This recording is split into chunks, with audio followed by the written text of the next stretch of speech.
আসসালামু আলাইকুম।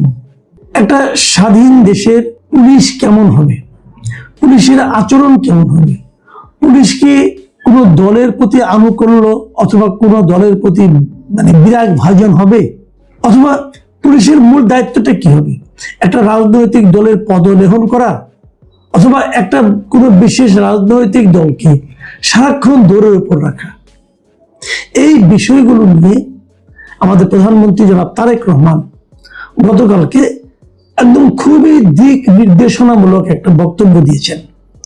তিনি বলেছেন যে পুলিশ কোনো দলের অনুগত হবে না, বরং আইন অনুযায়ী পরিচালিত হবে। এই যে কথাটা উনি বলেছেন, যদি এটা আমাদের দেশে বাস্তবায়িত হয় অথবা যদি হতো, তাহলে তো আজকে আমরা এই ভয়ঙ্কর অবস্থায় পড়তাম না।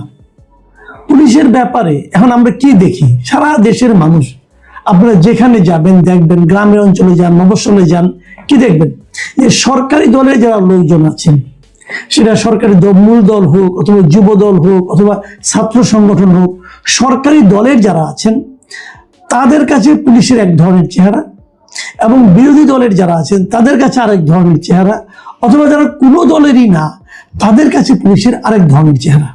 সরকারি দলের লোকজন যে কোনো সময় থানায় যাচ্ছেন, তদবির করছেন, একে ছাড়িয়ে আনছেন, ওকে ধরে অনেক কিছু করছেন, কিন্তু এটা কি অন্য অন্য দলের লোকরা পারে না। অথচ দেখেন, এই প্রধানমন্ত্রী তারেক রহমান যখন উনি নির্বাচনে বিজয়ী হলেন, প্রথম ভাষণে কিন্তু উনি বলেছিলেন যে যারা তার দলকে তাদেরকে ভোট দিয়েছেন, যারা তাদের বিরুদ্ধে ভোট দিয়েছেন এবং যারা কোনো ভোটই দেন নাই, ওনার সরকার এই সকলের সরকার। ওনার মধ্যে, চিন্তার মধ্যে, ওনার কথার মধ্যে আমরা দেখতে পেয়েছি যে উনি কোনো বিশেষ একটা দলের প্রধানমন্ত্রী না। ওনার সরকার বিশেষ একটা দলের সরকার নয়। ওনার সরকার সবার প্রতি একই দৃষ্টিভঙ্গি পোষণ করবে, এবং তত্ত্বগতভাবে লজিক্যালি এটাই হওয়া উচিত। আমরা নিজেরাও এটাই চাই, এবং যদি এমনটা করা যায় তাহলে আমি ব্যক্তিগতভাবে মনে করি এই দেশে আমরা একটা ঐক্যবদ্ধ জাতি পেতে পারবো, যার জন্য আমরা সবসময় একটা হাহাকার করে এসেছি। আমরা সবসময় দুঃখ করেছি এই দেশটাকে দ্বিধা বিভক্ত করে দেওয়া হচ্ছে, এই দেশটাকে ভাগ করে দেওয়া হচ্ছে, আমরা আর তোমরা বানিয়ে দেওয়া হচ্ছে।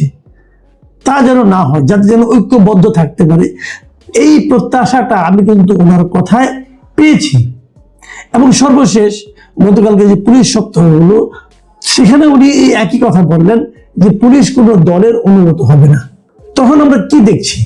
আমরা পুলিশ বাহিনীতে দেখি গত 22শে এপ্রিল ওনার দল ক্ষমতায় আসার পরে ডিআইজি এবং অতিরিক্ত ডিআইজি পদমর্যাদার 13 জন কর্মকর্তাকে বাধ্যতামূলক অবসরে পাঠানো হয়েছিল। কেন? ওনারা কোনো অপরাধ করেছেন? যদি অপরাধ করেন তাহলে তাদের শাস্তি হবে। সেই অপরাধটা কি আমরা জানতে চাইবো। এত বড় পদে থেকে যদি অপরাধ করেন, সেটা জানার অধিকার কি আমাদের সাধারণ মানুষের নাই? অপরাধ আমাদেরকে জানান, ওনারা এই অপরাধ করেছেন। ওনারা কি অপরাধ করেছেন? ওনাদেরকে বাধ্যতামূলক অবসরে পাঠাতে হলো কেন? মে মাসের 3 তারিখে আমরা দেখলাম যে আরো 16 জন ডিআইজিকে বাধ্যতামূলক অবসরে পাঠানো হলো। দেখেন, ডিআইজি কিন্তু অনেক বড় একটা পদ, এসপির উপরে। সেই 16 জন ডিআইজিকে আপনি একবারে অবসরে পাঠিয়ে দিলেন কেন? তারা কোনো অন্যায় করেছিল, চুরি করেছিল, ডাকাতি করেছিল, ঘুষ খেয়েছিল, উৎকোচ কি করেছে তারা? স্বরাষ্ট্রমন্ত্রী সালাউদ্দিন আহমেদ সাহেবকে এই বিষয়ে জিজ্ঞাসা করলেন। উনি বলেছেন যে নিয়োগ, বদলি, প্রমোশন বা ডিসিপ্লিনারি অ্যাকশন এগুলো মন্ত্রণালয়ের রুটিন কাজ, এগুলো চলছে, এটার কোনো টাইম লিমিট নাই, এটা প্রতিদিনকার কাজ। তার মানে এই যে বাধ্যতামূলক অবসরে পাঠানো, এটা তো নিয়োগ, বদলি, প্রমোশন না, এটা ডিসিপ্লিনারি অ্যাকশন নেওয়া হয়েছে। এদের ব্যাপারে ডিসিপ্লিনারি অ্যাকশন নেওয়া হয়েছে। আগে 13 জন, পরে আরো 16 জন।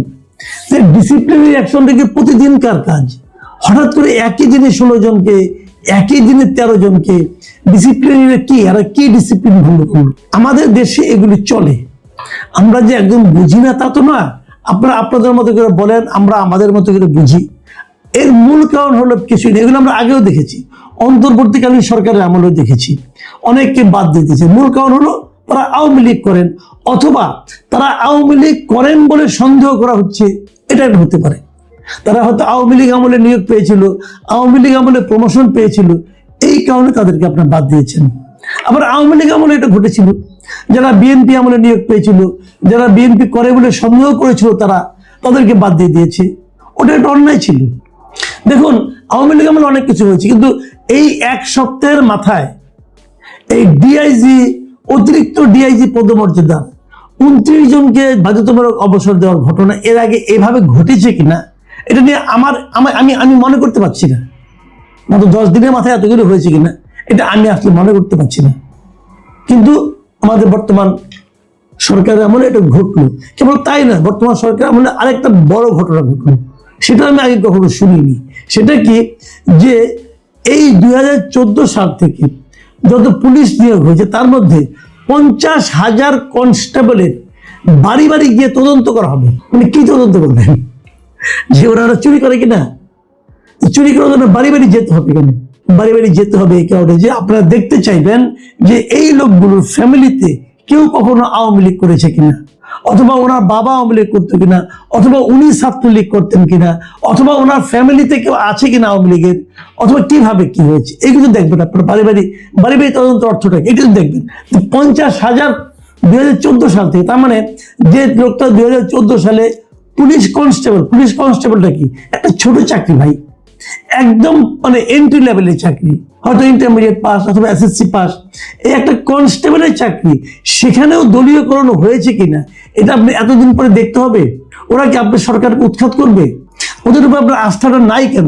ধরেন আপনার আস্থা নাই, ওনাদেরকে বাদ দিয়ে দিলেন, এই 50,000 লোক আপনার সরকার সম্পর্কে কি ধারণা নিয়ে জীবনযাপন করবে?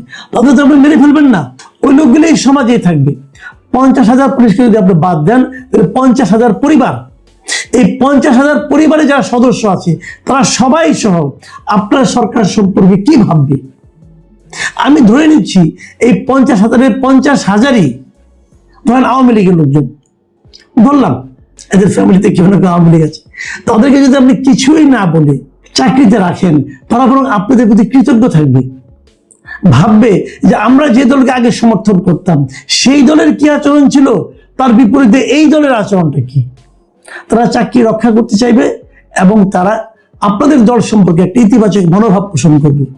কিন্তু সেটা না করে আপনি তাদের সরাসরি আপনাদের সম্পর্কে একটা প্রতিহিংসামূলক মনোভাব তৈরি করার জন্য আপনাদেরকে বাধ্য করতেছেন। কিন্তু যতদিন পর্যন্ত এই যাচাই বাছাই চলবে, এর মধ্যে এই পরিবারগুলোর উপর দিয়ে কি চলবে একবার ভেবেছেন?